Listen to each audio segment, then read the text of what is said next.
Dan hari ini, hari yang sangat spesial, kita membahas tentang menjinakkan lidah.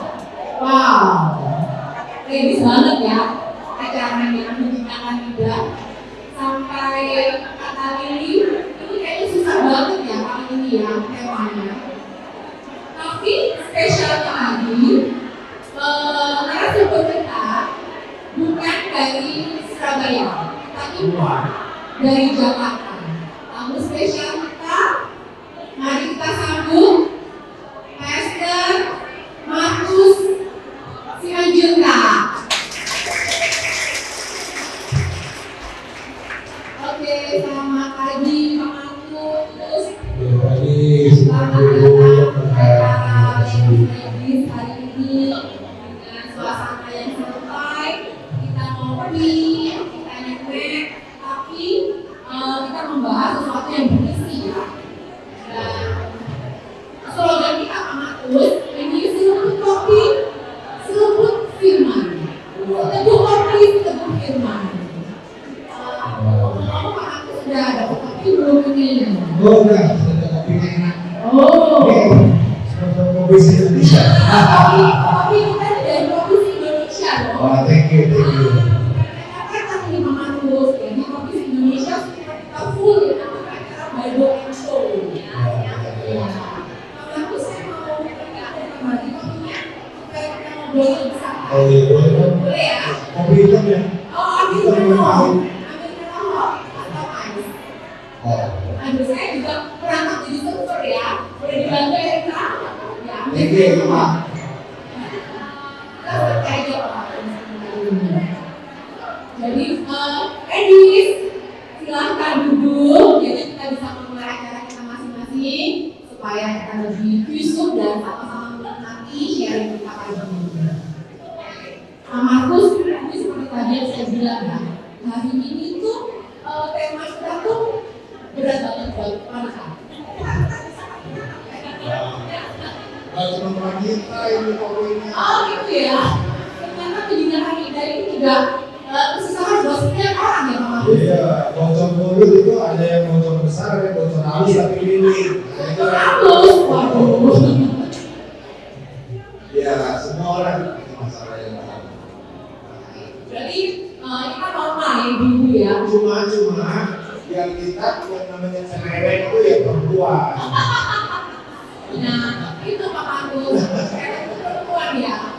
Walaupun ada juga laki-laki yang cerewet tapi ya. Tapi kayaknya laki-laki itu perlu dicerewetin kayak gitu ya, supaya om dekat gitu ya. Nah Pak Markus, coba Pak Markus juga sharing sedikit tentang menjinakkan lidah. Menurut Pak Markus, versinya Pak Markus itu gimana sih menjinakkan lidah itu? Ibu, kita agak silent sedikit ya, jadi kita bisa mendengarkan suara Pak Markus dengan jelas. Terima kasih. Ya, ibu-ibu, selamat pagi. Terima kasih untuk waktu yang diberikan. Saya punya pengalaman ini, dan ini menjadi hallmark atau tonggak perjalanan saya dalam perkataan lidah. Saya besar di Medan, mungkin kan orang Medan di sini tahu ya. Kita ngomongnya kadang-kadang nggak ada remnya. Nggak ada rem, dan ngomongnya itu bisa, kalau kita direndahkan, dicaci maki itu hal yang biasa. Dibesar dengan orang-orang, bahkan orang tua mendidik dengan perkataan yang pakai binatang, anjing, monyet gitu ya, itu biasa. Bahkan mungkin kemarin ada satu ibu-ibu yang mohon maaf ditendang alat vitalnya oleh seorang laki-laki karena dan dikatakan kamu monyet, gitu, ya. Padahal ibu-ibu ini ibu seorang pelatih renang, ditendang oleh temannya juga. Nah sekarang jadi perkara. Jadi kita biasa. Sampai satu kali saya itu gembala saya bilang ini, terus Tuhan nggak jadikan kamu lebih rendah dari ikan. Wah saya tersinggung. Saya nggak tersinggung dibilang babi, dibilang anjing, dibilang monyet, tapi dia dibilang ikan, monyet itu tersinggung.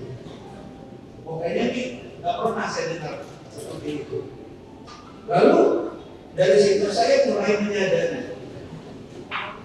Dan waktu saya mulai masuk dalam pelayanan, ini belum menikah dengan istri saya ada di sini. Ya, kita welcome dulu Bu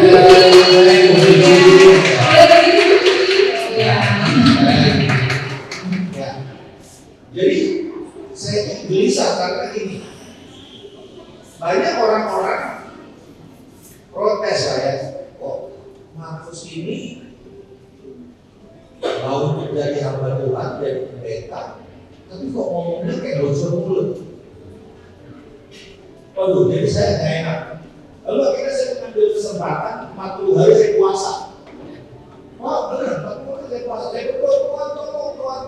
Bagaimana caranya saya menyembuhkan lidah saya? Saya frustasi dengan semua ayat-ayat yang mengatakan tentang mengendalikan lidah. Saya frustasi. Sampai akhirnya ada satu buku kecil, mungkin ibu-ibu pernah tahu nggak judulnya? Sehatkan lidah Anda. Yang nulis orangnya sudah meninggal, namanya Derek Prince. Dan ayatnya cuma satu sebenarnya yang dijelaskan, yaitu dari Amsal 4 ayat 13. Jagalah hatimu dengan segala kewaspadaan, karena dari sanalah perpancar. Jadi connecting your heart and your tongue itu nggak boleh lepas. Itu adalah koneksi yang tidak bisa putus. Jadi gini, gimana kita tahu kalau kita akan cek ombak? Dari mana kita tahu kondisi hati kita? Kan mana ada orang tahu kondisi hati orang? Dari mana? Dari lidahnya. Apa yang dia ngomong itu adalah akunya.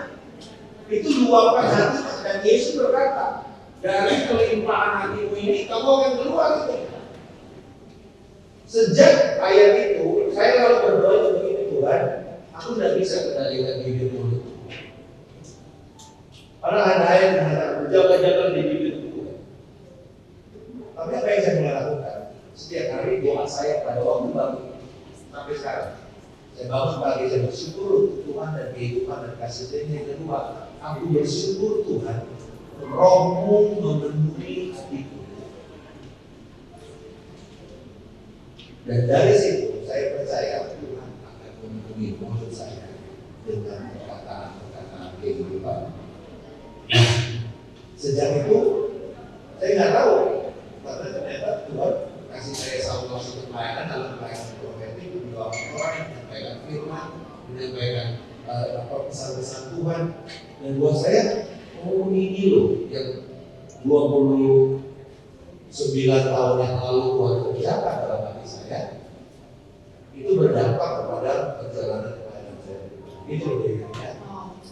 Sangat melegakan sekali ya, khusus buat saya. Karena saya pikir Pak Markus sudah pernah berhubungan dengan masalah hubungan hatinya.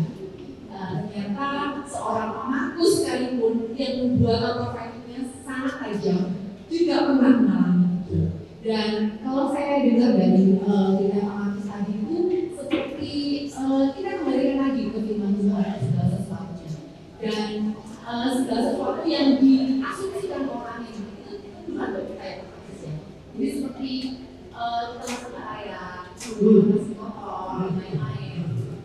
Dan kita juga bisa memberikan itu ke firman Tuhan apa yang dikatakan kita ya. Pak Markus bilang tadi ya. Kalau buat ibu di Pak Markus kira-kira apa tips-tipsnya juga untuk supaya kita tuh dalam masa tertentu lidah kita ini kita masih kurang untuk berhikmat dan berbicara. Tapi kita kembalikan ke firman Tuhan. Gimana nih? Ya, pertama, mari siapa itu? Yang berusaha, besoknya ada ibadah lidah. Dia membutuhkan diri dari mana Pak Markus? Tiba-tiba jadi sakit, jadi manis. Apa itu? Isi di luar.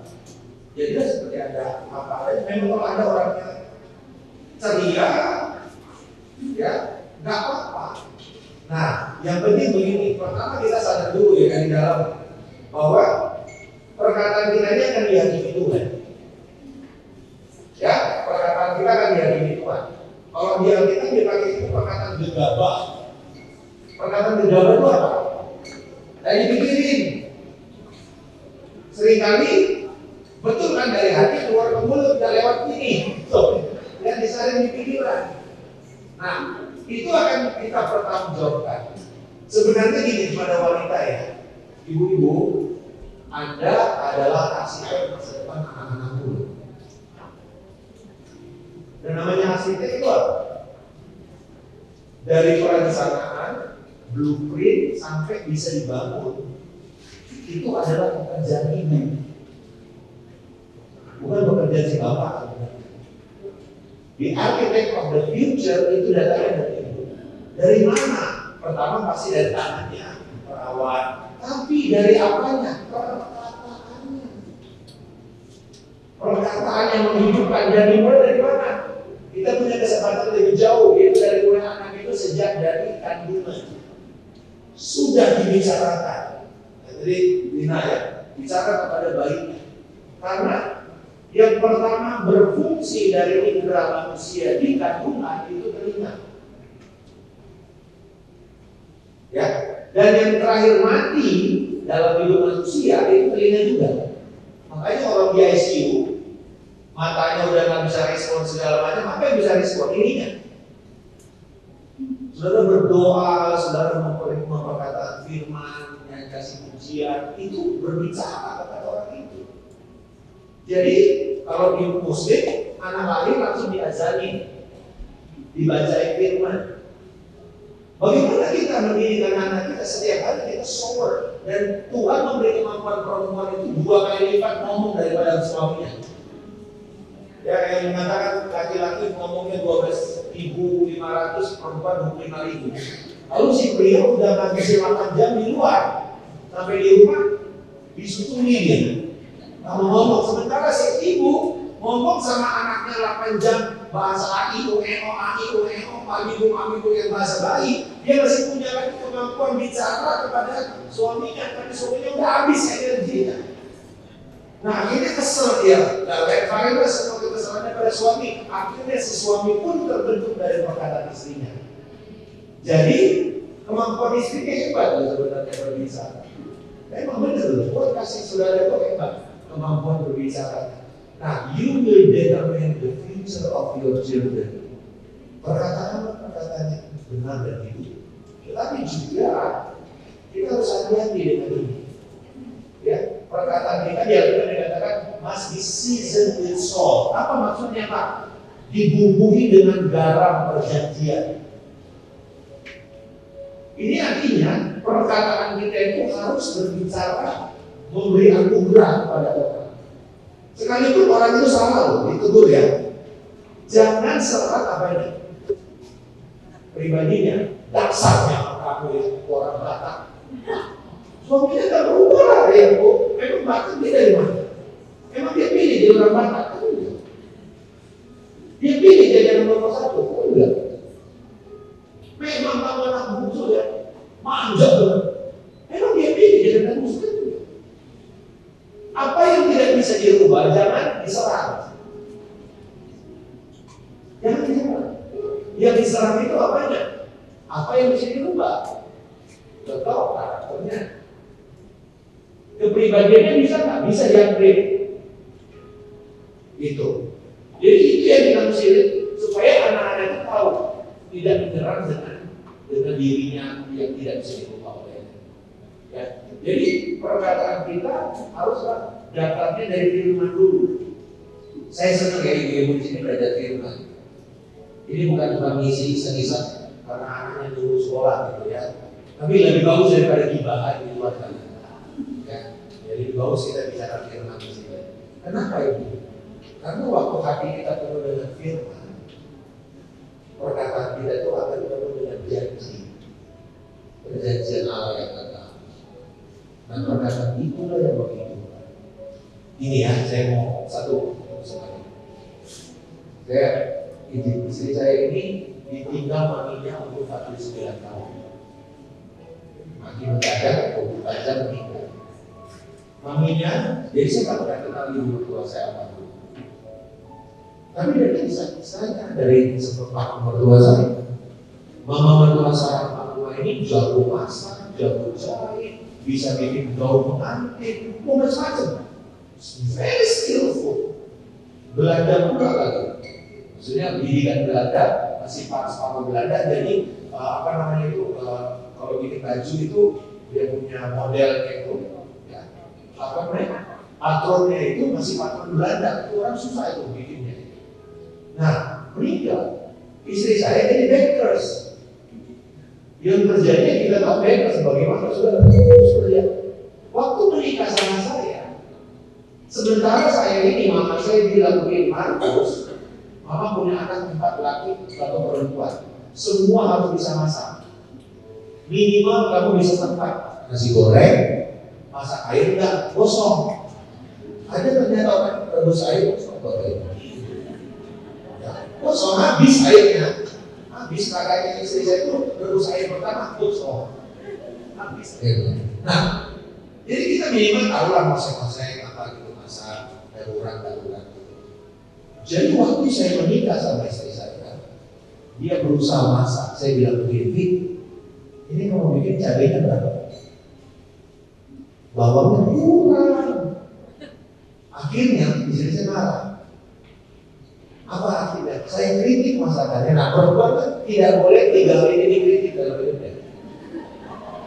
Bersama saudara. Satu apa? Anak.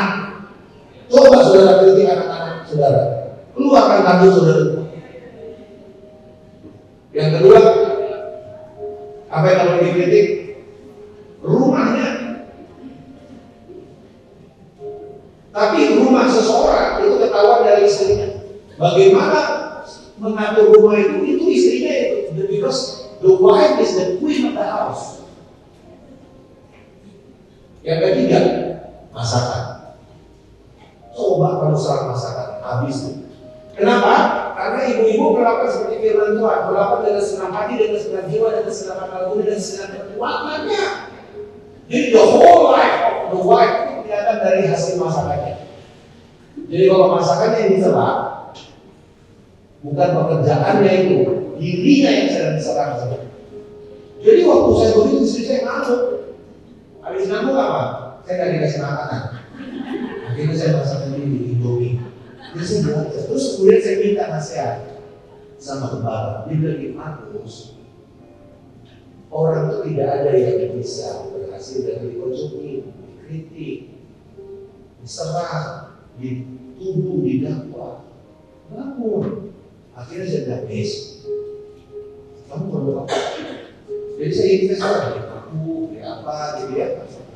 Dia mulai masak. Sekarang seluruh resep maminya yang sudah meninggal itu berhasil dipulihkan oleh istri saya. Dan setiap kali Natal, masakan-masakan Belanda yang untuk rumah yang memang keluarga kita itu hanya ada di rumah kita. Jadi yang muslim-muslim datang, aduh kesini lihat, kalau bisa Natal 3 kali setahun enak. Tidak harus setahun. Gitu. Jadi artinya, when I learn how to encourage, kita tahu bahasa kasih ya. Tahu ya bahasa kasih, love language ya. Nah, love language istri saya itu mau satu itu perkataan. Sementara saya bukan. Jadi saya mesti berjuang kayak Beo pagi-pagi ya. Bangun pagi, love you. Malam, love you. Kayak Beo. Beo loh. Kayak Beo samanya kayak Beo. Tapi lama-lama, karena saya nggak biasa kan. Nggak biasa gitu kayak gluten ya. Ada yang gluten gitu masuk rumah. Selamat pagi, selamat makan, ya, smakler, dan semuanya. Nggak ada itu dalam tradisi kita di Tapanuli. Jadi ketika saya belajar menghormati, menghargai kehadiran dia dengan perkataan saya, hidup saya berubah, hidup dia berubah. Dan siapa yang diberkati kalau istri berubah? Seisi rumah betul dan seisi komunitas. Kita temukan dulu kepada Hasil dari penguasaan lidah bisa membuat baker menjadi chef. Bukan cuma itu, pokoknya jadi terapis lah, minyakan lah, apalah, macam-macam. Penguasaan yang penting buat menciptakan suasana rumah yang indah dan mendekati seluruh rumah. ini sudah masuk tentang kita bertanggung jawab kepada Tuhan atas perkataan kita. Tadi sudah dibicarakan sama Pak Markus untuk kita tuh bertanggung jawab pada Tuhan atas semua perkataan kita. Seperti Matius 12:36, tapi aku berkata kepadamu setiap kata sia-sia yang diucapkan orang harus dipertanggungjawabkannya pada hari penghakiman. Nah, tadi juga Pak Markus sudah menjelaskan encouragement, terus kata-kata yang sia-sia harus tahan dari mulut kita, diucapkan dan dilontarkan. Nah, kita masuk ke mempersembahkan hidup untuk Tuhan. Dalam bacaan kita juga ada di Roma 12 ayat 1 tentang karena itu saudara-saudara, begitu murahan Allah, aku menasihati kamu supaya kamu mempersembahkan tubuhmu sebagai persembahan yang hidup, yang kudus, yang berkenan pada Allah. Itu adalah ibadahmu yang sejati. Ini gimana Pak Markus maksudnya? Mempersembahkan tubuhmu. Apakah itu bagaimana itu? Mempersembahkan tubuhnya secara berdasarkan dari Tuhan? Iya, dari ayat ini sebenarnya kita tahu bahwa mempersembahkan tubuh itu adalah tanggapan dari kasih karunia Tuhan yang sudah diberikan kepada kita. Gimana kita merespon kebaikan Tuhan? Gimana kita merespon kebaikan ini? Oleh karena kemurahan Allah, maka persembahkan tubuh. Jadi mempersembahkan tubuh itu respons. Tetapi ayat di atasnya itu sebenarnya kuncinya. Bu-ibu coba yang punya Alkitab, boleh satu orang bisa baca pasal 11 ayatnya yang ke-30. Nah, boleh baca satu orang di Roma. Ya, kalau di Roma itu kita lihat konteksnya ya. Roma 11 ayatnya yang ke-36. Supaya kita nanti apa namanya mempersembahkan tubuh. Boleh baca satu orang, Bu? Sebab segala sesuatu adalah dari Dia, dan oleh Dia, dan kepada Dia. Bagi Dialah kemuliaan sampai selama-lamanya. Nah, segala sesuatu termasuk tubuh kita nggak, Bu? Termasuk lidah kita. Segala sesuatu datang dari mana? Datang dari Tuhan. Lalu oleh siapa? Oleh Tuhan juga. Untuk siapa? Untuk Tuhan juga. Untuk kemuliaan. Nah, di dalam katekisasi Westminster dikatakan begini, nomor 1, pertanyaan nomor 1. Apakah tujuan manusia itu? Manusia ada untuk memuliakan Tuhan dan menikmati Dia selama-lamanya. Jadi tujuan kita memuliakan Tuhan. Nah, mempersembahkan itu bukan kita kasih Tuhan kita di altar. Ya, di mana altar kita sekarang? Dalam doa kita, dalam ibadah kita sehari-hari, dalam saat teduh kita, dalam membaca firman, dalam penyembahan. Nah, disitulah kita katakan Tuhan, aku mempersembahkan lidahku ini karena itu datang dari Engkau dan olehmu lah Engkau mampukan aku dan hanya untuk kemuliaan. Jadi sekarang kita tahu tujuan saya, bagaimana perkataan saya ini menjadi berkat ke orang lain. Dan menjadi berkat itu bukan cuma kata-kata manis-manis, bukan. Karena di dalam Alkitab dia bilang gini, baik itu pengajaran maupun peringatan, admonishing itu memperingatkan. Jadi jangan cuma mau yang seneng-senengin orang aja, jangan mau jadi orang yang netizen, ya yang nyenengin orang. Tapi sebenarnya nanti kita marah sama dia. Yang namanya encouragement itu tidak kan lip service. Kuat ya, buat itu. Kadang-kadang kita bicara sesuatu yang tidak mengenakan, tetapi itu membangkitkan semangatnya untuk bangkit, move on. Jadi mempersembahkan tubuh lagi dari ibu, saya sadar bahwa ini datang dari Tuhan. Ini milik Tuhan. Tuhan bisa pakai nggak dagelan kita? Bisa pakai nggak dagelan kita? Istrinya, suaminya ibu sese itu namanya Pak Riki Panjaitan. Sepanjang mobil, saya ketawa terus, itu bakar energi juga. Ketawa, bingung, itu kan bakar energi. Mobil turun setengah kilo ya? Turun langsung. Yang kemudian pertamanya pantatnya sesak, sekarang bisa lancar gitu loh, bisa tegak gitu. Kenapa sebenarnya? Ketika kita bergaul dengan orang yang memberikan semangat, kenapa? Karena hidup dan mulut kita adalah mulut yang memberkati. Jadi itu yang namanya mempersembahkan sebagai respons ya dari keselamatan kita.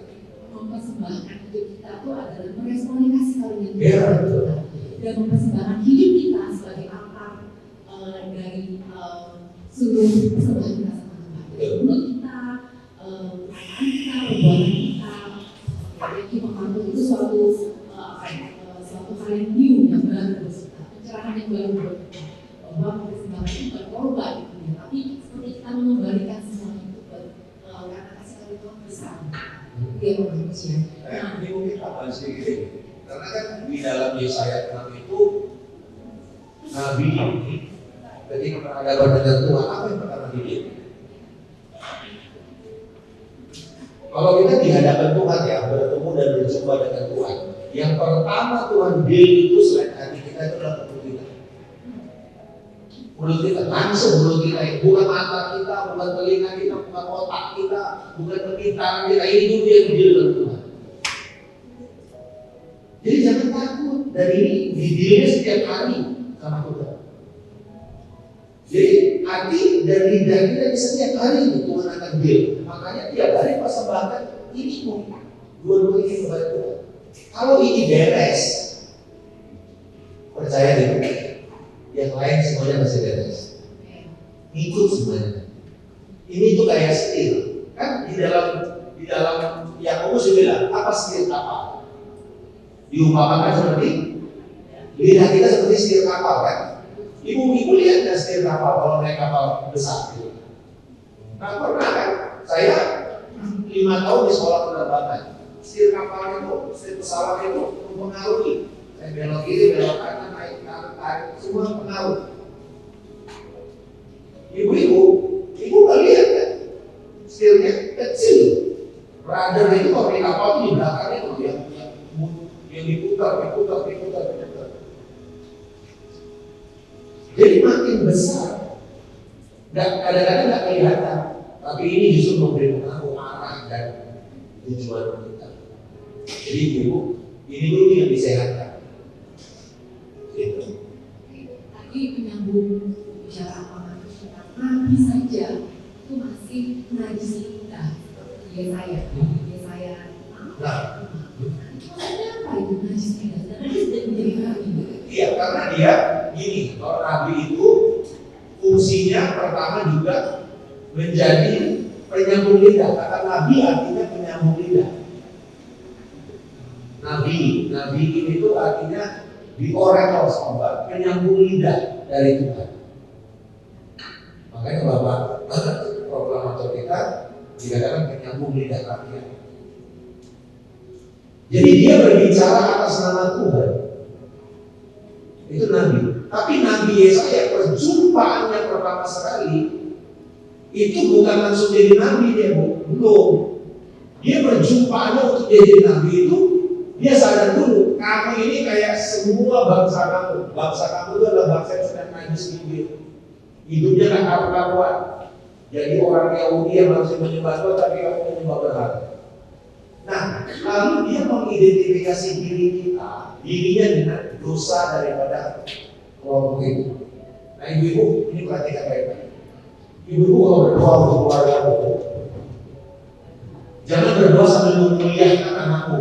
Tuhan, anakku ini Tuhan ya, supaya dia berhasil berbuat, dia pintar. Ini males semuanya. Nah, semuanya ini, males dia mau belajar atau main game terus. Bukan begitu. Berdoalah seperti Nehemia yang berdoa. Nabi kalau berdoa sama, dia mengambil posisi orang yang didoakan. Coba lihat, baca yang doa-doa para nabi, doa-doa orang-orang yang bersiapaan demi bangsanya. Dia bilang begini, dia selalu mengambil posisi dirinya seperti orang yang didoakan. Tuhan, kami telah berdosa. Tuhan, kami najis diri. Tuhan, kami berontak. Ibu kalau berdoa untuk anakmu, untuk suamimu, mau nggak bilang gini, Tuhan, kami adalah orang-orang yang keras kepala. Padahal kamu sudah berdoa untuk suamimu yang sangat keras kepala. Mau nggak mengidentifikasi dirimu seperti suamimu? Mau nggak mau kita udah satu loh. Kejahatan suamimu adalah kejahatanmu juga. Dosa suamimu juga dosamu. Jangan bilang itu dosa suami saya, bukan dosa saya. Enak aja. Mau berkatnya dua-dua, tapi mau dosanya sendiri-sendiri aja. Gak bisa.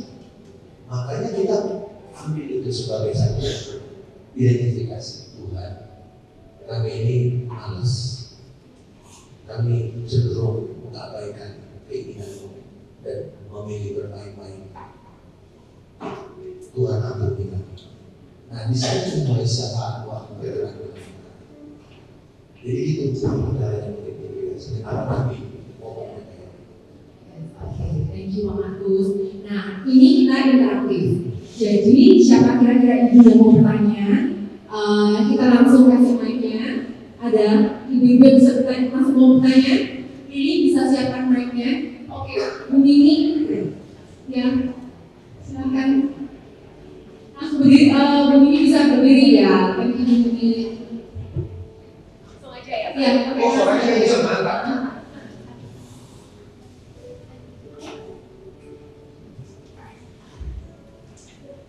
Ya, terima kasih.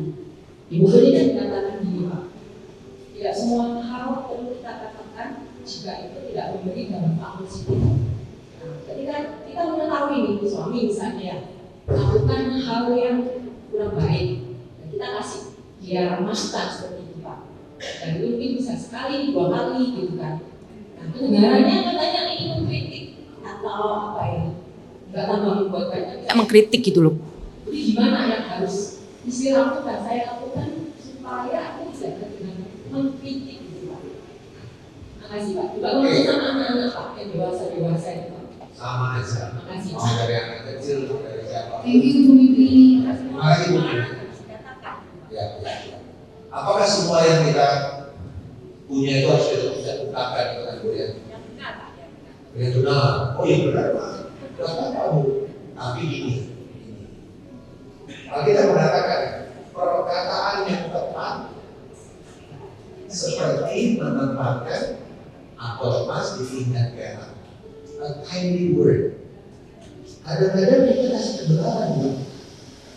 Tapi nggak tepat waktu, nggak tepat moodnya. Malah jadi seperti kita melemparkan mutiara ke pulau babi atau ke lumpur. Ada hubungannya. Kita nyerocos. Yang ini dianggap angin lalu. Kenapa? Karena tidak disiapkan. Jadi nggak semua yang kita tahu ibu langsung kita habis. Biasanya itu kita habis seminar ya, dapat ibu kan langsung wah, curain semuanya. Nggak diproses dulu, nggak direnungkan dulu, nggak didoakan lalu apa yang artinya gini. Lalu kemudian kita nggak lupa. Aku belajar ini tadi. Aku benar-benar simpul dan aku bertobat. Wes udah bagus dong ya. Dia dari tadi kita lagi ya, semakin banyak lagi kan. Tapi udah itu makanya Pak tadi yang bilang begini loh, Pak itu bilang kamu begini. Nah itu kan habis kita, habis kamu. Itu nggak ada gunanya buat mereka tuh. Nggak ada gunanya. Oh benar. Kenapa? Pertama kita nggak mengidentifikasikan itu. Saya dulu yang dirubahkan. Itu satu.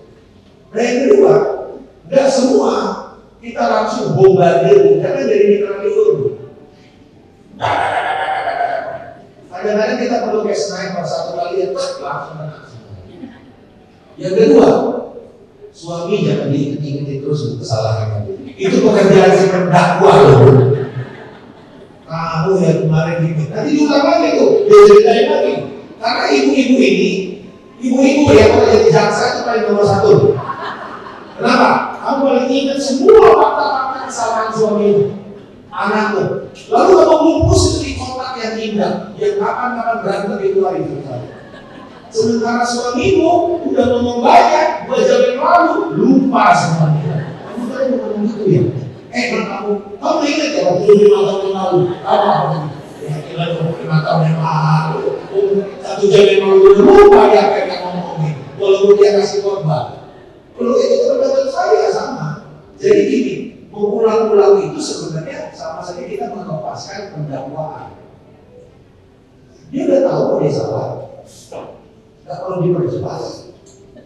Tapi kita utarakan lalu kita sampaikan gini loh, saya belajar begini. Istri saya itu paling gampang menegur saya, dia kasih gitu aja, beres. Dia nggak perlu ngomong merepet macam-macam. Dia kasih gitu.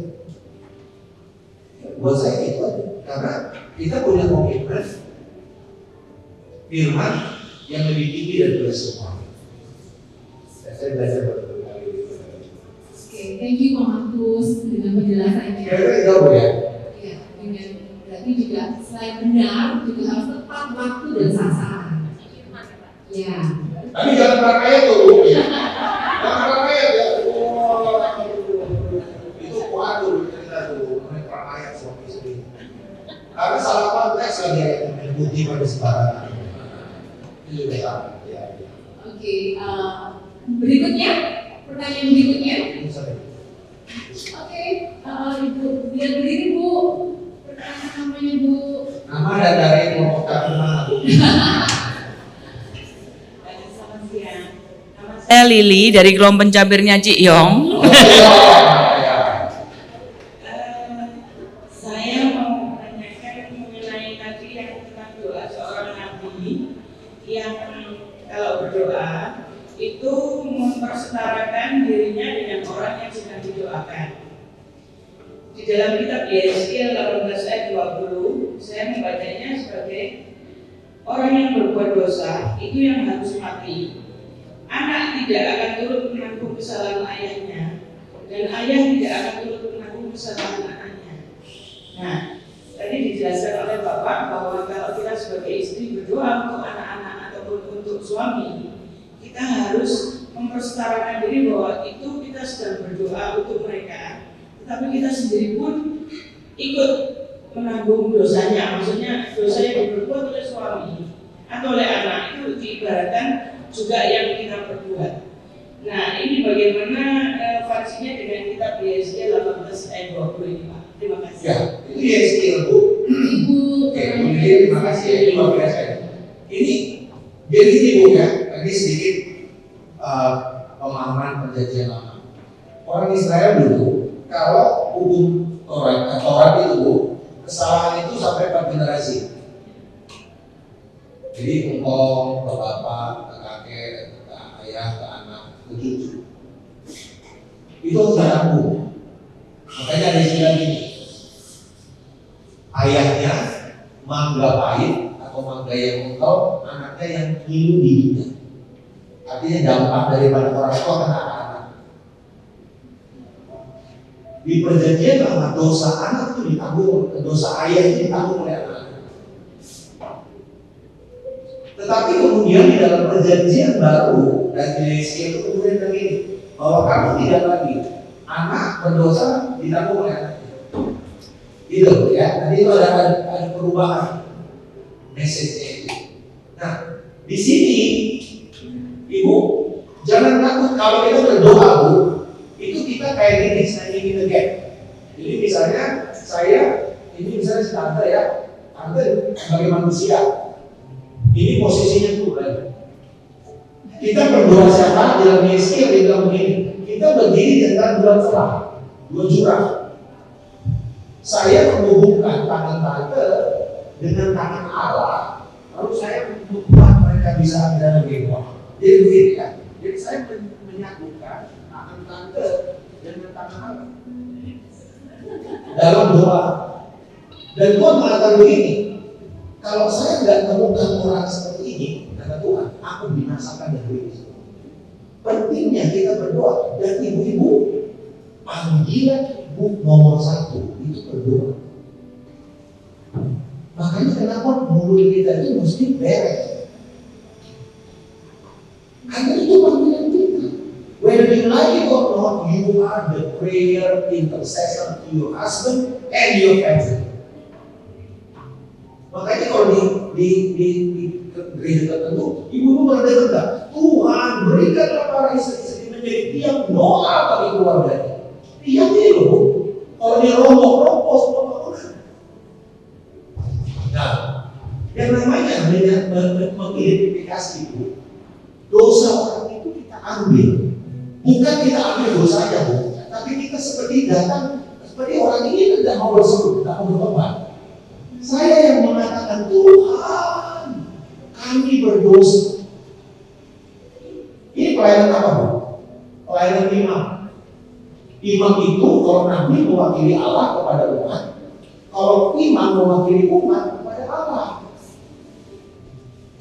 Jadi kita orang berdosa itu tidak mau bertobat, Bu. Mau cari Allah dulu, mau cari Tuhan. Siapa yang mau mencari Tuhan dua dia? Kita. Mungkin suami kita lagi nggak mencari Tuhan, anak kita mungkin lagi berontak. Siapa yang mau mencari Tuhan buat dia? Kita.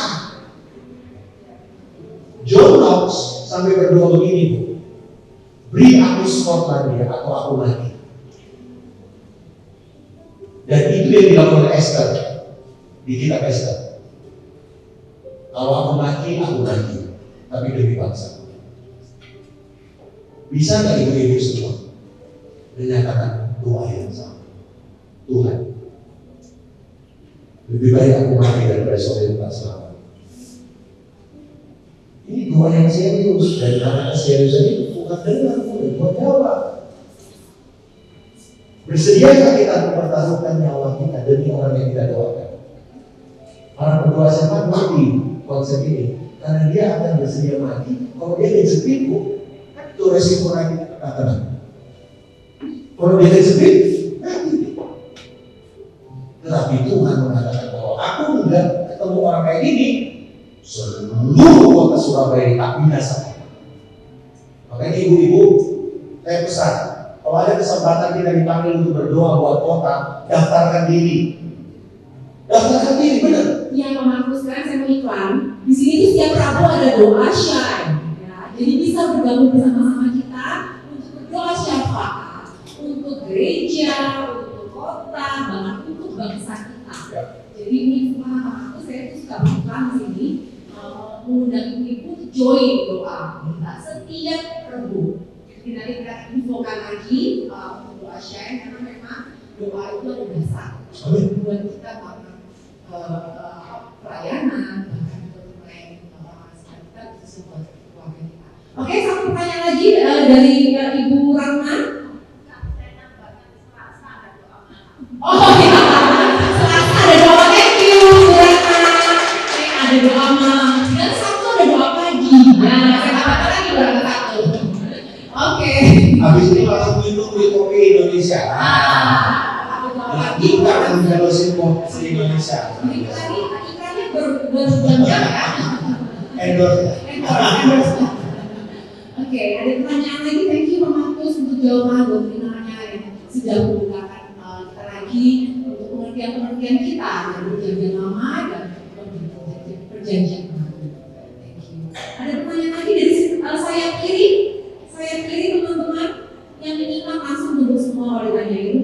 Mungkin dari sini nggak ada, dari kanan. Oke, ada satu lagi. Setelah ini kita mendengarkan testimoni dari Ibu Vivi tentang tindakan juga yang juga ada relasinya dengan yang disampaikan oleh Pak Markus tadi. Ya, silakan Ibu siapa namanya? Nama saya Helena.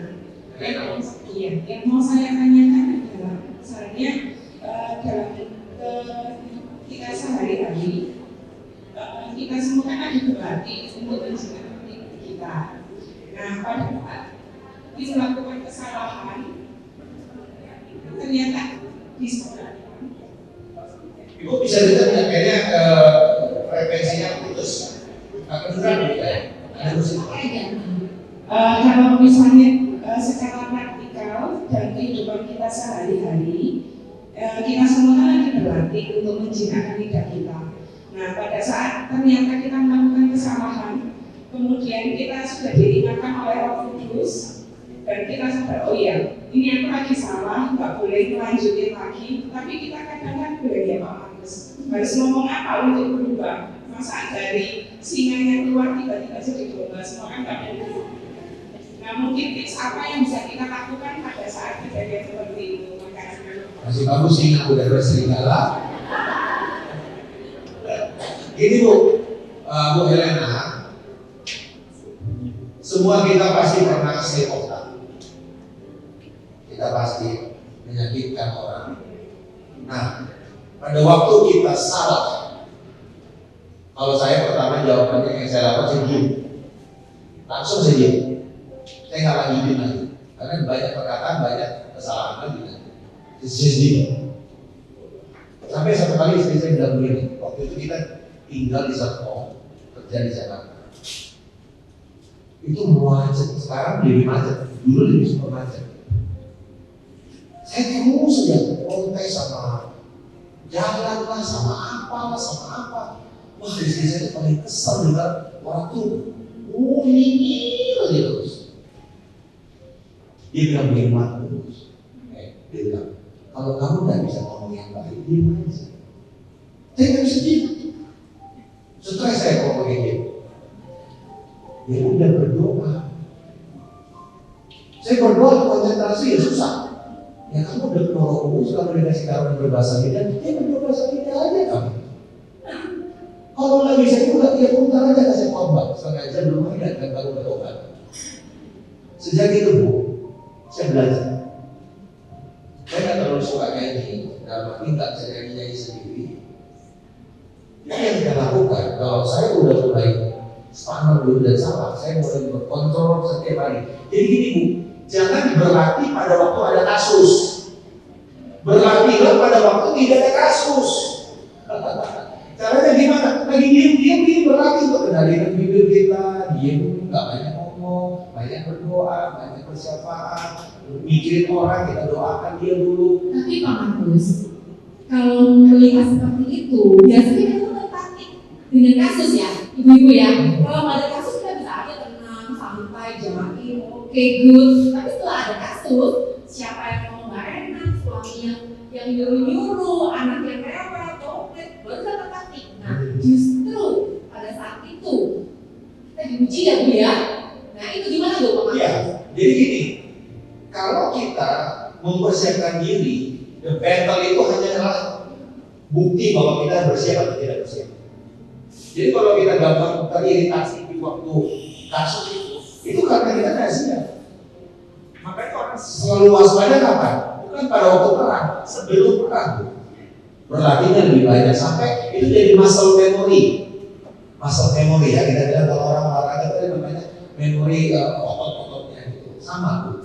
Jadi kalau kemudian salah, diam, bertobat aja pribadi kepada Tuhan. Tuhan aku salah, aku bertobat. Kalau memang di depan orang tersebut, jangan sungkan bilang mohon maaf ya, tadi saya marah sama kamu. Ya. Kalau saya bilang ini istri saya, saya minta maaf, saya tadi nggak sensitif dengan perkataan saya. Please forgive, I'm sorry. Kalau saya sorry lalu kemudian bikin alasan, itu makin memantik, makin bakar Bu. Itu sumber airnya sumber minyak makin gede. Sorry dan kemudian saya katakan saya salah karena apa? Jangan cuma sorry. Sorry apa? Sorry, nggak bisa. Sorry karena apa? Saya salah, perkataan saya tidak sensitif, bikin kamu marah, bikin kamu tersinggung, bikin kamu luka. Untuk itu saya minta maaf. Nah itu belajar kerendahan hati Bu, karena kita langsung menyatakan dosa kita. Apa dosa kita? Saya adalah saya tidak sensitif terhadap kamu. Saya minta maaf. Itu aja berlangsung. Latihannya begitu. Coba ngomong sama anak begitu. Mama marah hari ini, minta maaf ya Nak ya. Dia begini, habis tadi mama nggak kasih duit, bukan mama marah. Jangan juga. Bilang aja mama tadi nggak bisa dikatakan di I'm sorry, I'm emotional. Disuruh gila tuh. Oke, jadi kita harus responsif yang baik kepada teguran dari Roh Kudus yang halus. Kita menyikapinya dengan pujian dulu, karena kalau bisa minta maaf sama Tuhan dan langsung face to face maaf pada orang yang bersangkutan gitu ya, thank you ya. Nah sekarang main TV buat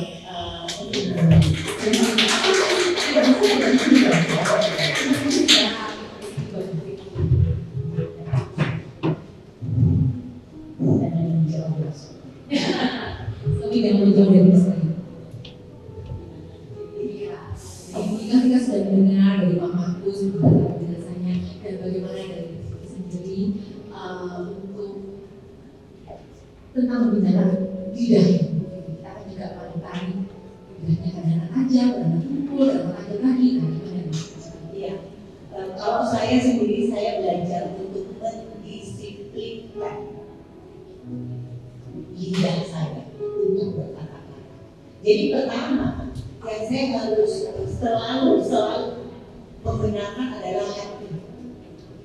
Ya, karena dari dalam hati itu terpancar. Dari dalam hati akan keluar perkataan. Dan satu lagi firman dikatakan, hidup dan mati dikuasai lidah. Siapa yang suka menggunakannya akan memakan buahnya. Jadi, waktu kita sering mengatakan kepada siapapun, oke, saya konteksnya mungkin sama istri atau keluarga. Kalau saya selalu mengatakan sebelumnya ya, makanya saya bilang saya disiplinkan, belajar untuk mendisiplinkan perkataan saya. Kalau sebelumnya ini, saya selalu katakan begini, kamu selalu ya, kata mati itu, ya, selalu ya bikin begini, selalu ya bikin begitu. Dia akan selalu dan terus-menerus akan melakukan kesalahan yang kita tidak inginkan. Aku setuju banget sih reaksinya kayak begitu loh. Dikasih saya. Jadi, makanya kalau kita selalu ya. udah gak mati. Dan sebenarnya kita sedang menutupi di suami kita sendiri. Atau itu, jadi saya selalu belajar dari bawah. Disiplinkan perkataan kita dari hati. Jadi coba ibu, kalau hatinya lagi kesel, yang keluar apa sih? Perkataannya pasti negatif, benar? Ya. Nah yang kedua, selalu belajar disiplinkan diri untuk mengatakan hal yang positif. For instance, kalau umpamanya duit sedang menipis nih, saya tidak pernah, saya katakan, tidak pernah mengatakan tidak ada uang. Kalau kamu gak ada duit, ya gak ada duit. Benar ya? Tapi saya selalu mengatakan tidak ada budget. Different ya? Nah, kepada anak umpamanya, anak suka mengatakan atau disobey ya. Kalau saya menegur Esther, ya saya selalu tegur. Apa informasi namanya yang Pak Markus dan Bukti namanya Esther. Ya. Jadi kalau saya mau menegur Esther, saya selalu menegur karakternya, bukan data. Jadi saya tegur kepada Esther, you have to obey. Listen what I'm saying. Jadi saya tidak katakan kamu benar hati. Jangan benar apa kata mami. Saya selalu atau saya katakan selalu saya harus disiplin untuk mengatakan kepada dia, okay, you obey what I'm saying. You have to obey. You listen carefully. Pay attention. Bukan kepada. Jadi kita inginkan jadi sebenarnya kalau saya mau katakan kepada Alkitab di Yesaya 37 dikatakan berbuat kepada tulang-tulang yang kering. Ya, jadi perkataan kita itu penuh kuasa. Jadi kalau saudara menginginkan sesuatu apapun itu, perkataan apa yang saudara inginkan itu terjadi. Perkataan kita penuh kuasa, membangkitkan atau mematikan, hidup atau mati. Jadi tergantung kita, saudara mau membentuk atau menciptakan happiness atau joyfully di rumah saudara atau neraka. Itu tergantung dari mulut saudara. Jadi ibu-ibu, apa yang tadi Pak Markus katakan, hiduplah dengan kebenaran firman Tuhan. Karena firman Tuhan itu yang akan memerdekakan kita. Jadi kalau apapun keadaan di rumah tadi sebenarnya Pak Markus sudah banyak kasih kesaksian ya. Kalau umpamanya saya mau kebun dia, kalau itu soal makanan. Aku siap-siap. Saya cuma bilang begini tadi, kita di Roma 12. Kamu kan dalam hidup kita mau paling tinggi apa sih? Honoring God. Dalam hidup kita mau memuliakan Tuhan. Jadi kamu memuliakan Tuhan dengan tubuhmu. Ya, kamu hidupi apa yang kamu katakan. Hidupi apa yang kamu katakan. Karena your action speak louder daripada apa yang kamu katakan. Hidupi apa yang kamu katakan, apapun itu. Jadi saya dorong kalau suami, jadi ibu kalau mau tegur suaminya, tegur dengan apa yang firman Tuhan katakan, bukan menggurui. Jadi saya selalu bertanya, oke, kamu mau kan memuliakan Tuhan? Memuliakan Tuhan pada yang tubuh, memuliakan Tuhan dengan perkataan. Jadi hati-hati dengan apa yang kamu katakan. Itu pertama. Jadi waktu kita memberi atau mengatakan sesuatu kepada orang lain, disiplinkan perkataan saudara. Yang berikutnya seumpama awal mula sih direktur Pak Markus bilang kritik ya, kurang bawahnya 3. Tahu dia kurang bawahnya 3. Langsung kan dia marah. Tetapi berjalannya waktu, kalau ada umpamanya suami slip tadi ya, bahwa dia mengatakan sesuatu, saya langsung ambil posisi diri saya, siapa saya. Jadi intinya gini, jangan mau terima perkataan yang negatif keluar dari orang lain untuk masuk dalam kehidupan saudara. Karena sebenarnya yang menentukan siapa saudara adalah firman. Siapa saudara di hadapan Tuhan itu penting. Bukan jangan mau situasi atau orang lain yang membentuk siapa saudara. Jadi siapa kita dibentuk oleh apa yang firman Tuhan katakan. Saya mau katakan nih ya, mata saya sipit, hidup saya pesek, saya pendek, ya makanya bentuknya kita orang yang suka matus.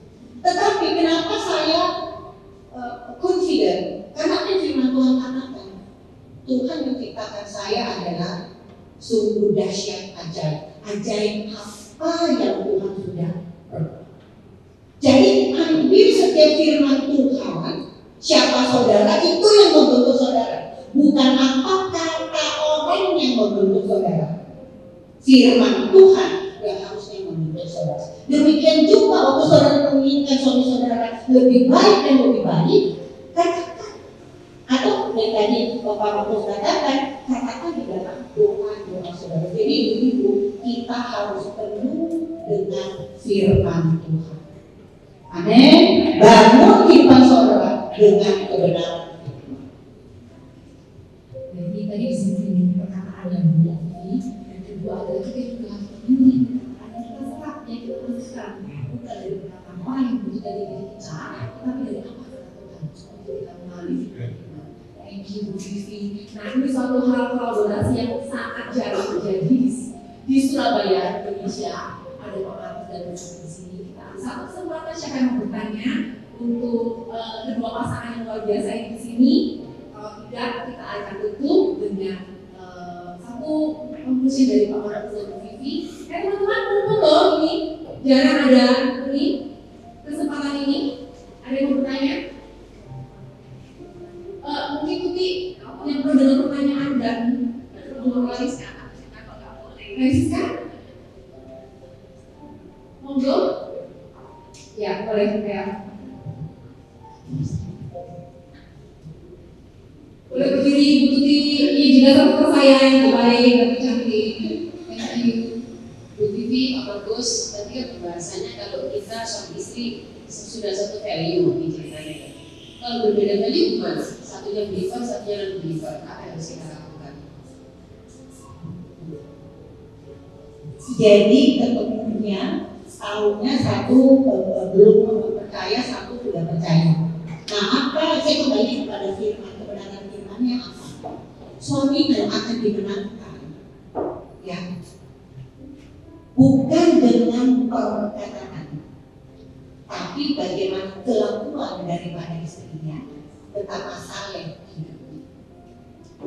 Ya, jadi kalau suami kita belum percaya, tidak perlu banyak menggurui mereka atau banyak komedi, tetapi mereka akan diperhati bagaimana kelakuan atau tingkah laku hidup saleh daripada istri. Itu satu Petrus pasal ketiga. Ketika suami dan bertobat, dikatakan dia dimenangkan oleh pertama perlindungan dirinya kepada suaminya, karena dia sudah bertobat. Sekalipun dia belum bertobat, itu adalah tanpa perkataannya, bukan berarti dia dibisu, bukan, tapi artinya ada waktu di mana dia akan berbicara, seperti Esther kepada Raja Ahasuerus, atau Tuhan memakai orang lain berbicara kepada suami kita. Jadi ibu doanya begini, Tuhan pakai orang-orang percaya bertemu suami saya. Di Final Point, pakai orang-orang percaya bertemu anak-anak saya, dan mereka akan bertobat. Begitu caranya benar-benar kita terus senang dia. Dan ketika dikatakan oleh kelakuan istrinya, perhiasannya bukanlah dikatakan berkepang-kepang, artinya bukan lahiriah, bukan berarti bahwa ibu-ibu kemudian semuanya jadi GPR di sini lalu kemudian autan, bukan. Tapi artinya kita memanjangkan dari dalam ini, gitu ya. Nah, mungkin ini kata terakhir saya, yaitu begini Bu. Bagaimana caranya membuat firman perkataan kita ini berkualitas? Satu, apa yang kita masukkan dulu ke dalam pikiran dan hati kita.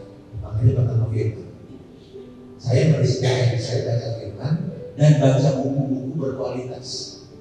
Itu pertama, olahraga otak. Yang kedua, perkataan kita itu akan seperti perkataan orang-orang hebat. Ya kan? Vokabularinya kita ketemu sama Aristoteles, sama orang-orang hebat dari mana? Dari buku. Kita ketemu Yesus dari mana? Dari buku. Perkataan Yesus menjadi perkataan kita. Itu yang membuat kualitas mulut kita ini jadi tinggi, Bu. Nilai perkataan kita, bobot perkataan kita, bukan perkataan kaleng-kaleng. Yang kedua, Bu, dengan siapa kita bergaul. Semakin kita punya companionship, orang-orang bergaul kita, orang-orang hidupnya, perkataannya adalah perkataan kehidupan, bukan perkataan mematikan, bukan perkataan gegabah, maka kita akan semakin membuat perkataan kita itu menjadi perkataan yang bernilai tinggi.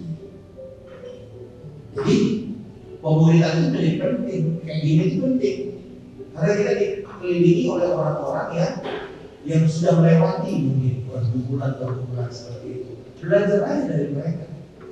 Apa yang Anda alami ketika suamiku dulu bertobat, sekarang sudah bertobat, ngapain aja, gitu, ya. Jadi ini salah satunya yang bisa menjadi pelajaran.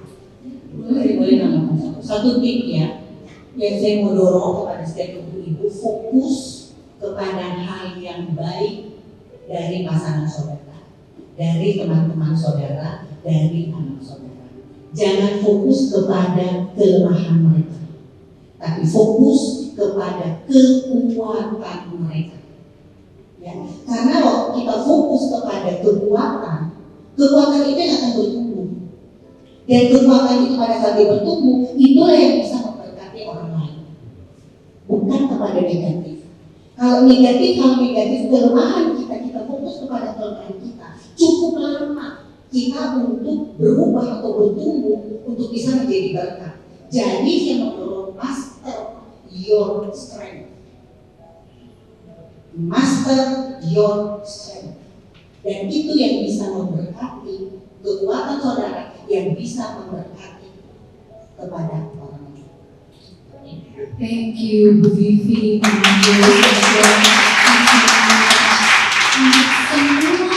Untuk semua firman yang sudah dibawakan sangat memberkati kita. Sampai saya jin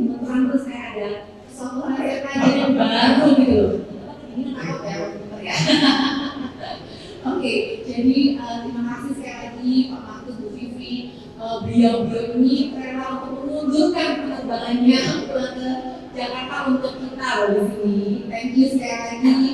Dan sebelum kita masuk untuk guru kecil, ini Pak Markus, Bu Vivi, untuk guru kecil seperti yang dikatakan sama Pak Markus tadi bahwa pertemuan-pertemuan seperti ini itu adalah pertemuan yang dimana kita mendapatkan komunitas yang terbaik, yang bisa saling mendukung, yang bisa saling mendoakan, yang bisa saling belajar, memberkati. Nah, kita nanti tanggal 30-31 Agustus nanti 2 hari ada pertemuan Google Conference dari MBC, dari Shine Ladies Fellowship di tempat ini di CW tempatnya.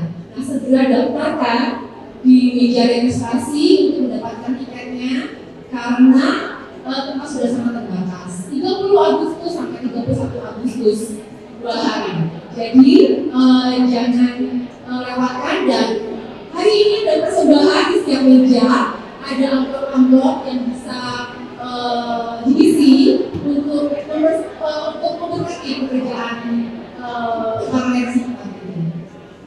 Oke, dan 10 Agustus nanti